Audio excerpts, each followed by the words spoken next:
Hey guys, I just struck someone trying to dial in a new CNC XPROV5 and they didn't understand how to calibrate the steps per millimetre. So I've actually just got my unit back for a warranty fix.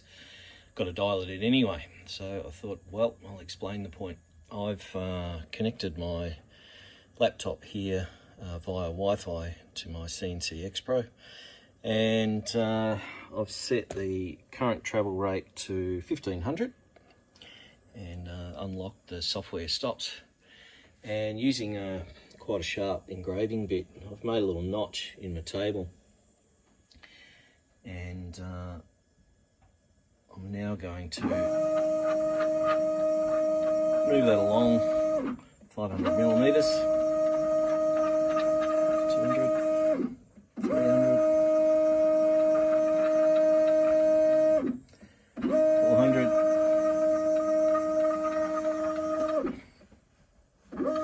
500. And I did check that distance before, and it turns out that is 500 mil. So when I go into my Gerbil settings, if you get a different number, you'll have to adjust your settings by hitting the Gerbil tab and hitting refresh.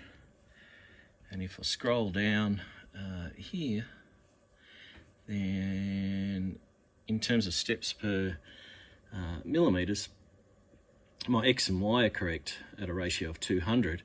Now, if you're out by a factor of 2, you'd have to double that number or some other ratio. So it's pretty easy to measure the 500 millimeters that I just asked it to travel. If I got 400, and then I could run that by a ratio of 5:4 or 500 on 400 to correct for that, and then measure again.